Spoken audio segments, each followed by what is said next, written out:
আমি তো বাড়িতে এই সমস্ত জিনিস খাচ্ছি, আমার বেটা কি খাচ্ছে? করবে কি করবে না? আমার পীর গাউসুল আজম আলাইহি রহমা রিদওয়ান যেদিন বেরাদার মাদ্রাসায় পৌঁছালেন, মাদ্রাসায় এত তলাবা, এত ছাত্র, এত স্টুডেন্ট, বসবার পর্যন্ত জায়গা ছিল না। বলেন না সুবহানাল্লাহ। মুসলমান বাপজিরা, পীর গাউসুল আজম আলাইহি রহমা রিদওয়ান প্রথম দিন গেছেন মাদ্রাসাতে, ওস্তাদ মহাশয়ের সঙ্গে কথোপকথন চলছে। ওস্তাদ মহাশয় জিজ্ঞাসা করলেন, নামধাম জিজ্ঞাসার পরে অ্যাডমিশন করে নিলেন, ভর্তি করলেন। ভর্তি করে নেওয়ার পরে বললেন, যাও, চলে যাও। কিন্তু যেই রুমে তিনি গেলেন, সেই রুমে এত স্টুডেন্ট, এত তোলাবারে, বেরাদার ইসলাম বসবার মতো জায়গা ছিল না। বেরাদার হঠাৎ করে কে যেন আওয়াজ করছে, ও সমস্ত তোলাবারা গো, ও সমস্ত স্টুডেন্টরা, তোমাদের সর্দার এসেছে, তোমরা জায়গা করে দাও, জায়গা করে দাও। ও আব্বারা, বলতেছিলাম সেই দিন আল্লাহ রব্বুল আলামিন হযরতে জিবরাইল ফেরেশতাকে বললেন, জিবরিল, ও জিবরিল, যাও যাও, চলে যাও, আর আমার বান্দা গাউসুল আজমের জন্য বসার জায়গা করে দাও। তো বাশারিয়াতে রূপ ধারণ করলো। জিবরাইল ফেরেশতা এসে আওয়াজ করছে, এই তোলাবাড়া, ওলিদিগের শিরোমণি তোমাদের নিকটে উপস্থিত হয়েছে, তোমরা বসার জায়গা করে দাও। তো সমস্ত তোলাবাড়া সরে সরে জায়গা করে দিল। জোরে বলুন সুবহানাল্লাহ। মুসলমান বাপজিরা, ওস্তাদ মহাশয়ের নিকটে পড়তে গিয়েছেন। যে পড়াটাই একবার বলে আমার গাউসুল আজম তখনই মুখস্থ করে ফেলেন। 1 মাস গেল, 2 মাস গেল, 3 মাস হয়ে গেল, ফোন ছিল না। বেটার খবর মা নেবেন, মায়ের খবর বেটা নেবেন। আব্বা জানেরা গো, আমার পীর গাউসুল আজমের ওই 40টি সোনার মুদ্রা খরচ হয়ে গেল। বাইরে পড়া অত 4টিখানি কথা নয়, খরচা আছে। বাইরের খাবার কিনে খাওয়াতে বড় একটা টাকা লাগবে। পীর গাউসুল আজম আলাইহি রহমা রিদওয়ান দেখলেন আব্বা তো নেই, মা আছেন, অর্থ শেষ হয়ে গেছে। যার কারণে বাপজিরা কতদিন পানি পান করেন, মাদ্রাসার খাবার যেটা ওস্তাদ মশাইরা দেন সেটাই তিনি বেরাদার খাওয়া দাওয়া করে।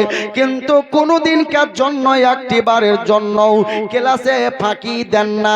এত সুন্দর মেধাবী ছাত্র, সমস্ত ওস্তাদের মুখে বড় পীরের প্রশংসা, সমস্ত ওস্তাদ মহাশয়ের নিকটে আব্দুল কাদের আজকে বেরাদার ইসলাম এমন একটা সুনাম ছাত্র হলো, পুরো জামিয়ার মধ্যে সব থেকে বড় আলা দরজায় পৌঁছে গেল। আল্লাহু আকবার, ইয়া রাসূলুল্লাহ জিন্দাবাদ। আল্লাহু আকবার। বাপজিরা বলতেছিলাম, এই গাউসুল আজমের চর্চা এবার আস্তে আস্তে জামিয়া থেকে প্রবাহিত লাগলো, এত প্রকাশ পেতে লাগলো, এত প্রকাশ পেতে লাগলো। আমার পীর গাউসুল আজম আলাইহি রহমা রিদওয়ান ওই বগদাদের জামিয়া মাদ্রাসাতে সম্পূর্ণ কোর্স কয়েক বছরের ভিতরে কমপ্লিট করে নিল। চুমকে বলেন না। শিক্ষক মহেশরা বলছে, ওগো আব্দুল কাদের, আজকে অন্য কোথাও তোমাকে যেতে দেব না, যেহেতু আমাদের জামিয়া থেকে তুমি ফারাগাতুত তাহসিল হলে, তবে আমাদের এই জামিয়াতেই তোমাকে শিক্ষকতা করতে হবে। জোরে বলুন। একটা ছাত্র যদি ওই ইউনিভার্সিটিতে পড়ে আর পড়ার পর ওই ইউনিভার্সিটিতেই পড়ায়, তো নিজেকে একটা আলাদা গর্বিত মাহসুস হবে। আর যে সমস্ত শিক্ষক মহাশয় আছেন তাদেরকেও একটু বেরাদ ইসলাম ফখর আসবে। তুমি গোপন জাহিরে সারা জগৎ নবী তোমারি নূরে। সুবহানাল্লাহ সুবহানাল্লাহ। তুমি প্রথম পরে, তুমি প্রথম পরে, তুমি গোপন জাহিরে সারা জগৎ নবী তোমারি নূরে। ও কি সারা জগৎ নবী তোমারি নূরে। যখন রবি নয় শশী নয় ছিলে শুধু তুমি,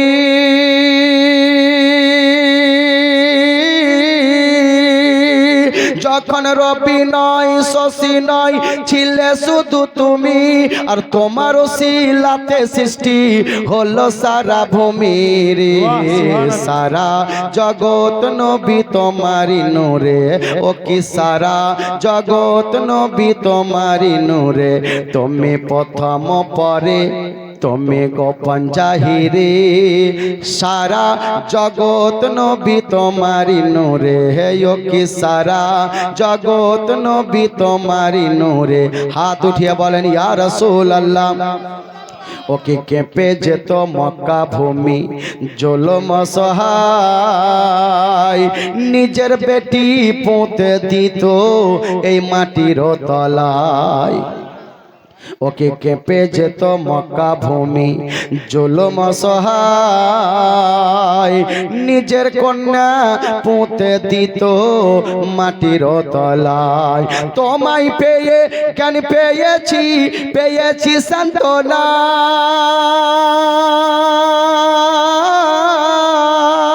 তোমায় পেয়ে জ্ঞান পেয়েছি, পেয়েছি সান্ত্বনা। আর সভ্য মানুষ হয়েছিল সুদূর মক্কা নগরে। সারা জগৎ নবী তোমারি নূরে। ও কি সারা জগৎ নবী তোমারি নূরে। তুমি প্রথম পরে, তুমি গোপন জাহিরে সারা জগৎ নবী তোমারি নূরে। ও কি সারা জগৎ নবী তোমারি নূরে। মজ্জা সামাইনে কেরাম, আমার পীর গাউসুল আজম আলাইহি রহমা রিদওয়ান বড় কষ্ট করে পরিশ্রম করে এমন একটা সুশিক্ষায় শিক্ষিত হয়েছেন। চতুর্দিকে দিনের নাম ছড়তে লাগলো, চতুর্দিকে দিনের প্রশংসা হতে লাগলো। আব্বারা আমার গাউসুল আজম আলাইহি রহমা রিদওয়ানের এবার বেরাদার ইসলাম চতুর্দিকে নামধাম যখন শুরু হয়ে গেল, অনেকের ইচ্ছা এই বড় পীর গাউসুল আজমকে কোন অনুষ্ঠান হলে আমরা দাওয়াত দেব। অনুষ্ঠানে তিনি আসবেন, বক্তব্য রাখবেন, মানুষদেরকে নসিহতের কথা বলবেন। এ মুসলমান বাপজিরা গো, কিন্তু আমার গাউসুল আজম সমস্ত সাবজেক্ট পড়িয়ে দিচ্ছেন। মারেফতের কথা জানেন, হকিকতের কথা জানেন, এ বেরাদার তাসাউফের কথা জানেন। আমার পীর গাউসুল আজম শরীয়তের পর্যন্ত পারদর্শিত হয়ে গেছে। সুবহানাল্লাহ। মুআজ্জাজ সামাইনে কেরাম, কিন্তু বক্তৃতা মঞ্চে গিয়ে বক্তব্য রাখবেন বক্তা হিসাবে, এটা তার ট্রেনিং ছিল না। জোরে বলুন না সুবহানাল্লাহ। যেমন সাইদাপুর মাদ্রাসার শাইখুল হাদিস হযরত আল্লামা মাওলানা মুফতি আব্দুল কাইয়ুম সাহেব বাবা, এত বড় একজন হস্তি, ইবতেদা থেকে নিয়ে ইন্তেহা বুখারী পর্যন্ত পড়াতেন, কিন্তু বক্তৃতা মঞ্চে গিয়ে একটা কথা বলতে পারতেন না। কিন্তু আপনি বুখারী নিয়ে যান পড়িয়ে দিবে, তিরমিজি নিয়ে যান পড়িয়ে দিবে, কিন্তু ইনি বলতে পারতেন না। আমার গাউসুল আজম সব দিকের পারদর্শী, কিন্তু বক্তৃতা মঞ্চে গিয়ে বক্তব্য দিবে এটা তার ট্রেনিং ছিল না। যারা বলেন আগামীকাল বিশাল সভা দাওয়াত হয়ে গেছে, আমার পীর গাউসুল আজম আলাইহি রহমা রিদওয়ান দাওয়াত কবুল করেছেন। আব্বা জানেরা, আমার পীর গাউসুল আজম কোন দিনের জন্য এক রাকাত নামাজ ছোটায়নি। জোরে বলেন। গাউসুল আজম রাত্রি বেলায় তাহাজ্জুদের নামাজ পড়ে আল্লাহর নবীর উপরে দরুদ শরীফ পড়ে তিনি বিছানা বিস্তারে আরাম ফারমাচ্ছেন।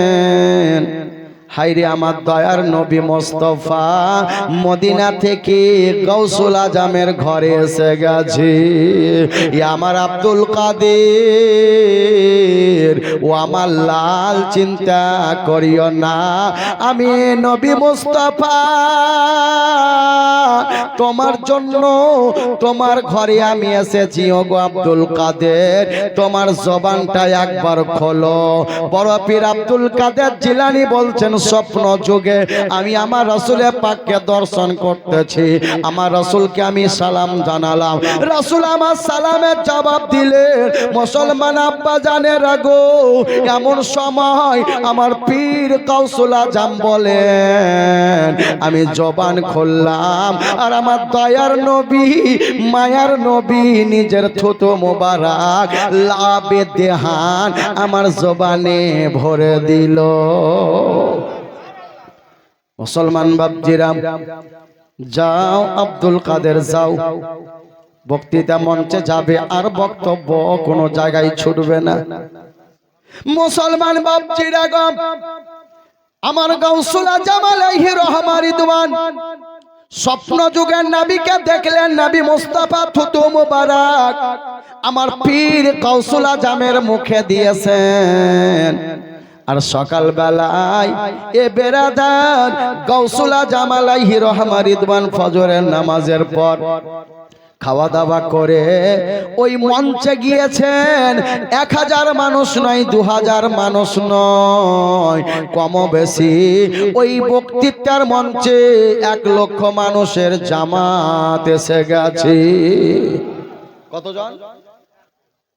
আপনারা খুব বেশি আসছেন তো 1500 লোক আছেন বা 2000 নারী পুরুষ মিলে।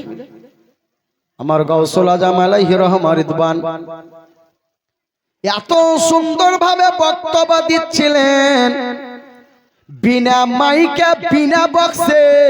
আমার গাউসুল আজমের কাছের মানুষ যেমন কানে শুনতে পাচ্ছিল, পিছনকার মানুষেরাও ওইভাবে আমার গাউসুল আজমের আওয়াজ একই রকম শুনতে পাচ্ছিল। হে মুসলমান বাপজিরা, পীরের আওয়াজটা কেমন যে আজকে নিকটের মানুষ একই রকম শুনছে, আজকে 10,000 পিছনের মানুষ একই রকম শুনছে, পুরো বেরাদার প্যান্ডেলের মানুষ কাছে বসে যেভাবে শুনতে পাচ্ছে। আমার গাউসুল আজম বলে এইভাবে আমার আওয়াজ পিছনকার লোক পর্যন্ত শুনতে পাচ্ছে। এই আওয়াজ আমার নবী মুস্তাফার দান করা। জোরে বলেন সুবহানাল্লাহ, সুবহানাল্লাহ। মুসলমান বাপজিরা, এই মঞ্চ থেকে আমার গাউসুল আজমের এত প্রভাব বেড়ে গেল, এত চতুর্দিকে আলো রোশনি এসে গেল যে বা চতুর্দিক থেকে আহ্বান শুরু হয়ে গেল, চতুর্দিক থেকে দাওয়াতনামা আসতে লাগলো। আমার গাউসুল আজম, আরে মাওলানা তো মাওলানা, মুফতি তো মুফতি, আমার গাউসুল আজম মুহাক্কিক ছিলেন। আজকে আমার গাউসুল আজম বেদাদুল ইসলাম সামাইনে কেরাম লেখক ছিলেন। আমার গাউসুল আজম আলাইহি রহমা রিদওয়ান আশিকের নবী ছিলেন। আমার গাউসুল আজম একজন আল্লাহর বড় নেককার ও পরহেজগার ছিলেন। জোরে বলেন মুসলমান বাপজিরা, এই গাউসুল আজম আলাইহি রহমা রিদওয়ানের ইতিহাসে লেখা আছে, ওই মাদ্রাসাতে গাউসুল আজমের যে মাদ্রাসায় পড়াচ্ছেন, ওই মাদ্রাসাতেই ছেলেরা এক ফিল্ডে খেলাধুলা করছে। জোরে বলেন। আচ্ছা, অনেক ছেলে খেলে না, এই ছেলে পেলে খেলতে গিয়ে কারোর হাত ভাঙে, কারোর পা ভাঙে, এটা হতে পারে, খেলাধুলার ব্যাপার। এই খেলতে গিয়ে একটা ছেলের এমন ঘটনা ঘটলো যে আর ছেলে দুনিয়াতে জীবিত নাই, মৃত্যু মুখে পতিত হয়ে গেল। জোরে বলেন মুসলমান বাপজিরা, আসরের পর খেলাধুলার সময় মাগরিব হলে সবাই জামাতে আসে। এধারে সমস্ত ছেলেরা জামাতে শরীক হলো, কিন্তু একটি ছেলে যেন পড়ে রইল। আল্লাহু আকবার কাবীরা। ওস্তাদ মহাশয়েরা অনেক ছেলে, কে কতটা কোন দিকে লক্ষ্য করবে, কিন্তু বাপজিরা ওই ছেলেটা ইন্তেকাল করেছে। সমবয়সী ছেলে একই সঙ্গে খেলাধুলা করতে গিয়ে বেরাদার ইসলাম মাউত হয়ে গেছে। আল্লাহু আকবার কাবীরা।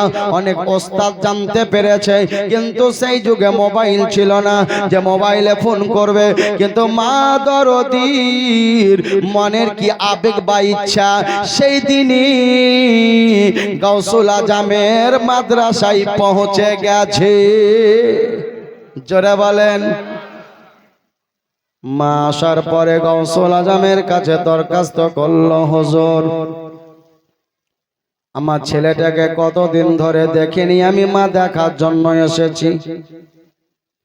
গাউসুল আজম অন্যান্য ছেলেদেরকে বললেন, যাও এই মহিলার যেটা ছেলে তাকে তোমরা ডেকে আনো। ছেলেগুলো হতবাক হয়ে গেল, হুজুর বড় দুঃখের কথা। বলে কি এমন দুঃখের কথা? বলে যেই ছেলেটার কথা বলছেন হুজুর গো, সেই ছেলেটা আর পৃথিবীতে জীবিত নাই। আমাদের সঙ্গে খেলাধুলা করতে গিয়ে ছেলেটা যেন আচানক ভাবে মাথা ঘুরে আল্লাহর জমিনে পড়ে মারা গেছি। মা যখন নিজের কানে শুনতে পেল, হায় আফসোস মা, কলিজা কলিজা বলে কাঁদতে লাগলো, বেটা রে ওরে আমার লাল, একে সর্বনাশ হয়ে গেল। তোমার আব্বা জগতে নাই বেটা, তোমাকে নিয়ে বড় আমি একটা স্বপ্ন বেঁধেছিলাম, সেই স্বপ্ন আমার পূরণ হলো না বেটা রে। কেন বা কিসের জন্য এই মাদ্রাসায় দিয়েছিলাম? এইভাবে বেরাদার ইসলাম ফুপড়ে ফুপড়ে মা যখন কাঁদতে লাগলো, গাউসুল আজমের কাছে শিকায়েত করলো, হুজুর যদি এই মাদ্রাসাতে ছেলেটা না রাখতাম তাহলে হয়তো মরণ হতো না। বলে মা গো, হায়াত মাওতের মালিক হচ্ছে আল্লাহ, তোমার ছেলের মাওত মাদ্রাসায় লেখা ছিল বলে এই মাদ্রাসায় তার মাউত হয়েছে। আব্বা জানের আগো কত স্টেজে ওলামায়ে কেরামগণ বক্তব্য রাখতে গিয়ে কত ওলামার ইন্তেকাল হয়েছে, এই বলে স্টেজকে খারাপ বলা যাবে না। কত মুসল্লি মসজিদে নামাজ পড়তে গিয়ে বাপজিরা মসজিদে সাজদার অবস্থায় ইন্তেকাল করেছেন। আমার গাড়িঘাট মাদ্রাসার শাইখুল হাদিস আমার হুজুর মারহুম মাগফুর হুজুর মুজাহিদুল কাদরি আলাইহি রহমা, তিনি বেরাদার জলসা করতে গিয়ে জলসা থেকে ফিরে তার বৈঠকখানায় ফজরের নামাজের 2 রাকাত সুন্নত পড়তে গিয়ে 1 রাকাত কমপ্লিট হয়েছে, আর দ্বিতীয় রাকাতে তিনার মাউত হয়ে গেছে। এই জন্য কোন লেখক বলে মাউত সে কিসকো রুস্তদারি হে, মাউত সে কিসকো রুস্তদারি হে, আজ হামারি তো কাল তোমারি বাড়ি হে। জোরে বলেন সুবহানাল্লাহ। মরণ যখন কার কখন আসবে বলা যায় না বাপজিরা। আমার পীর গাউসুল আজম আলাইহি রহমা রিদওয়ান বলছে, মা গো ছেলেটার মাউত লেখা ছিল, মারা গেছে, এতে আমারও করার কিছু নাই, তোমারও নাই, তবে মা গো তালবে ইলম অবস্থায় মারা গেছে, এর জন্য তুমি খুশনসিব হয়ে গেছো। তোমার ছেলে জান্নাতি জান্নাতি হয়ে গেছে। ও বাপজিরা, মেয়ে মানতে চাইছে না, জান্নাতি বলেন, কিন্তু আমি যে মা, আমার ঘরে একটা প্রদীপ জ্বালাবে সেই সন্তানও আর নাই বাবা। আল্লাহু আকবার কাবীরা। মেয়েটাকে নবী মকের মুস্তাফার একজন গোলামের গোলাম আমার পীর গাউসুল আজম জিজ্ঞাসা করলেন, মা তবে কি করলে তুমি খুশি হবে, কি করলে তুমি আজকে আনন্দিত হবে? বলে, বাবা গো, আমার মন চাইছে আমার ছেলেকে আমার কোলে ফিরিয়ে দিতে হবে। সুবহানাল্লাহ, জোরে বলেন। মা বলছে, হুজুর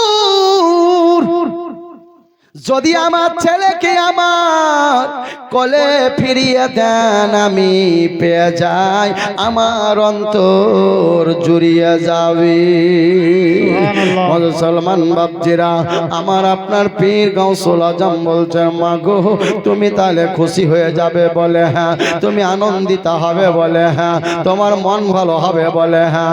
আমার গাউসুল আজম ওযু করেছিলেন, মুসাল্লা পেরে দিয়ে 2 রাকাত নামাজ পড়ে মুরাকাবা মুশাহিদা করে এ বেরাদার ইসলাম সামাইনে কেরাম, ওই ফেরেশতা হযরত ইজরাইল আলাইহিস সালাম ওই আত্মা বা রূহটাকে তার ঝোলাতে নিয়ে আল্লাহর দরবারে ইল্লিনে নিয়ে যাচ্ছে। এমন সমাতে ওই আত্মা সেখানে রাখা হবে। প্রত্যেকটা বেরাদার ইসলাম আত্মা দুটি জায়গায় থাকে, একটা হচ্ছে ইল্লিন, একটা হচ্ছে সিজ্জিনে। যারা ভালো ব্যক্তি পরহেজগার তাদের যাবে ইল্লিনে, আর যারা বদকার তাদের যাবে সিজ্জিনে। এ মুসলমান বাপজিরা গো, ওই আত্মা রূহ নিয়ে যাচ্ছে সেই জায়গাতে রাখার জন্য পীর গাউসুল আজম ওই মাদ্রাসা থেকে তার ঝুলিতে হাত ভরে দিয়েছে। নারে তাকবীর, নারে রিসালাত, ইয়া রাসূলুল্লাহ, উলামায়ে আহলে সুন্নাহ জিন্দাবাদ, জশ্ন ঈদ মিলাদুন নবী জিন্দাবাদ। বলতেছিলাম মুসলমান যে আজকে বৈজ্ঞানিক পদ্ধতিতে আজকে মাদ্রাসা মাইনে কেরাম আপনার মোবাইলের টাকা ফোনপে থেকে আজকে আপনার মোবাইলে ট্রান্সফার হচ্ছে, ব্যাংকে ট্রান্সফার হচ্ছে। এসবিআই এর টাকা ব্যাংক অফ ইন্ডিয়াতে যাচ্ছে, ব্যাংক অফ ইন্ডিয়ার টাকা কানাডা ব্যাংকে যাচ্ছে, আজকে পাঞ্জাব ব্যাংকের টাকা আজকে কত ব্যাংকে যাচ্ছে। আপনার মোবাইল থেকে আর এক মোবাইলে ট্রান্সফার হচ্ছে, হিন্দুস্তানের মোবাইল থেকে পাকিস্তানের মোবাইলে আজকে ট্রান্সফার হচ্ছে। এ সুন্নি মুসলমান, আমদলের মুসলমান, এ আমার জনতা, এ মা বোনেরা শোনেন, যদি যান্ত্রিকের যুগে এক যান্ত্রিক থেকে আর এক যান্ত্রিকের মধ্যে যদি পৌঁছাতে পারে, আজকে আপনাদেরকে আমি মেসেজ দিতে চাই, আল্লাহ রাব্বে কায়নাত আল্লাহ ওয়ালাদেরকে এতটা পাওয়ার দান করেছে। যদি এই পাওয়ারের সাথে আপনার মেমোরিকে ফুল করতে চাহেন, তাহলে মোহাব্বতের যদি ব্লুটুথ চালু হয়ে যায়, আপনার ব্লুটুথ যখন চালু হয়ে যাবে, আল্লাহর ওয়ালার ব্লুটুথের সঙ্গে যদি আপনার কানেক্ট হয়ে যায়, আল্লাহ ওয়ালার সঙ্গে যদি আপনার মোহাব্বতের চেন লেগে যায়, আল্লাহর ওলির সঙ্গে মোহাব্বতের কানেকশন হয়ে যায়, তো ইনাদের ফায়েজ ও বরকত বগদাদ থেকে আমদলের মানুষ নিজের গ্রামে পেয়ে যাবে। আল্লাহ ওয়ালাদেরকে আল্লাহ এত ক্ষমতা দিয়েছে, আরে জমিন থেকে আজ পর্যন্ত ছুঁতে পারে। সুবহানাল্লাহ, নারে তাকবীর, আল্লাহু আকবার, নারে রিসালাত, ইয়া রাসূলুল্লাহ, নারে রিসালাত, উলামায়ে আহলে জিন্দাবাদ। সুন্নাহ। হযরতে পীর গাউসুল আজম ধরে নিয়েছেন আর যেতে দেন না। বলে মামলাটা কি? বলে একটা ছেলে আমার মাদ্রাসায় পড়ে, সেই ছেলের মা আমাকে শেকায়ত করেছে, মাদ্রাসার বদনাম দিচ্ছে, এই মাদ্রাসায় না দিলে আমার ছেলে মরতো না। ও ফারিস্তা ইজরাইল মালাকাল মাউত রে, ওই আত্মা আমি সেই সেটিং জায়গায় রাখতে দেব না, যে জায়গায় সেটিং করা ছিল সেই ব্যাটারি সেই সেটিং এই রাখতে হবে। এ মুসলমান বাপজিরা গো, সেই আত্মার রূহখানা আমার হযরতে পীর গাউসুল আজম আলাইহি রহমা রিদওয়ান মরে যাওয়া মৃত্যু ছেলের ওই ভিতরে সেটিং করে দিয়েছে। সুবহানাল্লাহ, বেশক। যেমন সেটিং হয়ে গেল, ছেলে যেন খেলার মতন ভান করে উঠে গেল। মেয়েরা দাঁড়িয়েছিলাম, ছেলে আস্তে আস্তে করে যখন মাদ্রাসার বারান্দায় এসে গেল, মার কলিজা বাগ বাগ হয়ে গেল, মা বড় আনন্দিতা হলো। বেরাদার আমার গাউসুল আজম বলছে, মা গো নাও তোমার সন্তান নিয়ে যাও। ও আব্বা জানেরা, প্রাণের মা বোনেরা গো, আমার গাউসুল আজমকে আল্লাহ পাক এত ক্ষমতা দান করেছেন, যাকে মৃত্যু হয়ে যাওয়া ছেলের পর্যন্ত আত্মা এনে দিয়েছে। সুবহানাল্লাহ, সুবহানাল্লাহ। মৃত্যুকে জীবিত করেছেন, এটা তো অহরহ শুনেছেন। আমার পীর কৌসুলা জামালাহি রহমারি দুয়ান কত বড় আল্লাহওয়ালা ঝুমকে বলেন না সুবহানাল্লাহ। ও মুসলমান বাপজিরা, আপনার নৌকা ভরা মানুষ, বর বরযাত্রী ডুলি বিবি বিবিখানা সব এক জায়গায় ছিল। ও মুসলমান বাপজিরা, নদীর এই পাটাল থেকে সেই পাটাল গিয়ে তারা বিয়ে করতে যাচ্ছিল। জোরে বলেন সুবহানাল্লাহ। মুসলমান বাপজিরা, আজকে যাচ্ছিল, কালকে যাচ্ছিল, পরশু যাচ্ছিল, 1 মাস আগে না, না 2 মাস আগে না, 1 বছর আগে না, 3 বছর আগে না, আজ থেকে 12 বছর আগে। সুবহানাল্লাহ। কত বললাম? কত? মা কাঁদছে 12 বছর ধরে নদীর কূলে। বেটা, যদি আজ তোমার ওই পাহাড়ে বিয়ে না দিতাম বেটা, যদি ওই কূলে বিয়ে না দিতাম বেটা রে, এতগুলা লোকের জান যেত না। ছি, কেন গেলাম রে ওই রাস্তাতে? এত বড় বিপদ হয়ে গেল যদি না যেতাম। কিন্তু ওটা হবে, কপালে যেটা আছে হবে।